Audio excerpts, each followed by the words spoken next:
This afternoon, I'm speaking with Rabbi Marcia Zimmerman of Temple Israel in Minneapolis, Minnesota, both a friend and a colleague, and someone who actually was very helpful in the writing of my book, Tomorrow's Synagogue Today.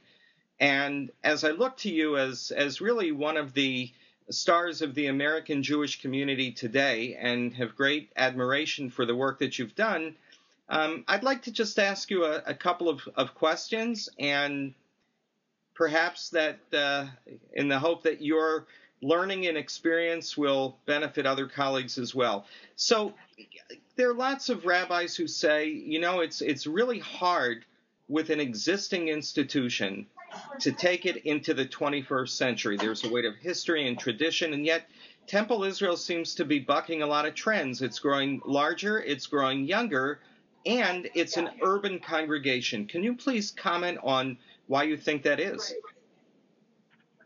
Yes, first of all, Rabbi Herring, thank you. Chaim, it's an honor to be here and to speak to you. I really believe that, first of all, our address, which is an urban congregation, is not only our geography, it is our mission and vision, and people are attracted to that. They want to be part of something bigger. And we have open doors for people who are interested in learning about or want to search within Judaism.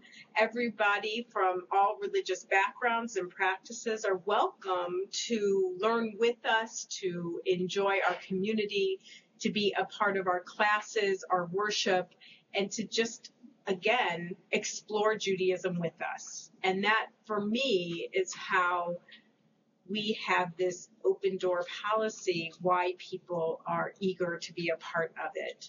It is a welcome mat for anyone.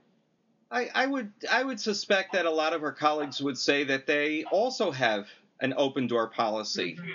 In addition to that policy, can you just reflect for a moment on perhaps what else makes that open door policy one from policy to really practice? It's a really good question. We had a clergy meeting this morning where this was a dynamic conversation. So I brought to the table a situation that happened this week that was, in my view, not the best way to respond to congregants. We heard a desire from congregants, and we basically said, great idea, but you have to do X, Y, or Z. And they said, who are you? Why are you telling us what we have to do?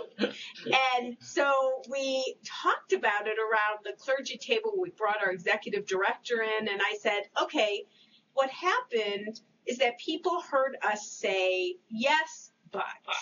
How can we say yes, and? And that conversation stimulated a lot of fear, a lot of creativity. But we had to bring what seemed like a very minor issue at Temple Israel. And I said, oh, no, this is indicative of tomorrow. Mm-hmm. This is indicative of how congregants and people who aren't even members of our congregation feel connected to our congregation, feel entitled to be part of the community, and they want to be able to plug in as they choose. How can we not allow the yes, but response ever, and always have a yes, and bring them into the conversation? Because some people said, oh, it only happened once, Rabbi, so what's the big deal? What are you making such a federal case out of? And I say, oh, no. In your book, it said the rabbi's entrepreneur. I see this as a trend. And if we wait until we have 10 experiences in this, then the tidal wave has taken us over.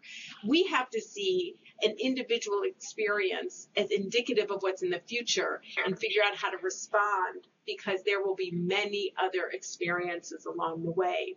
And that is what it means to be a rabbi today, is to see one situation and say, okay, we cannot let that happen again, because if we do, it won't be a positive community in the end. We have to take this experience and make it different. So that's one small experience of how that welcome mat, it's an experience of not being a welcoming place and saying, you know what, that's unacceptable. That's not what we want. And it sounds like in addition to paying attention to situations that may be looked at in isolation, you have a willingness to have discussions that typically might make you want to shut down and not have it, but instead that's what you use to open up the conversation.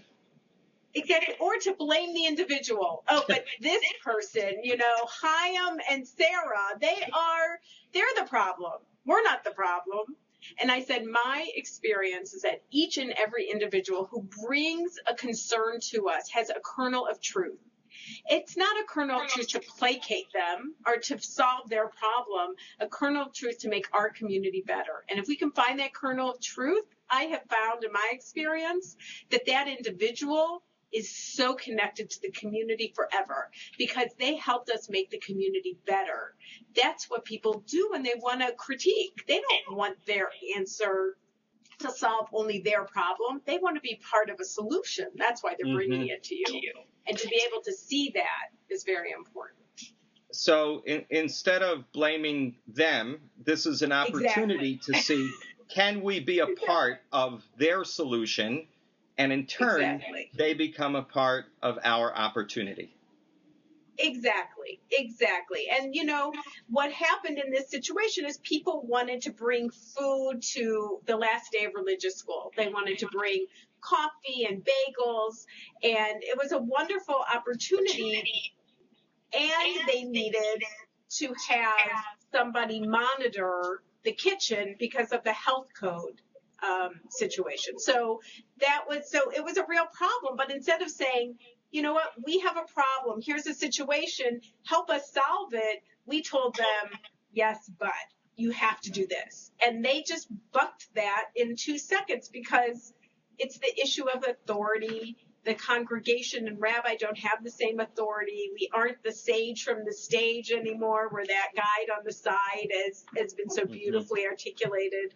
And that happens about bagels and coffee. It's about everything. We have to respond differently. Rabbi, thank you very much, and I'm looking forward to future conversations. I am too. Thank you.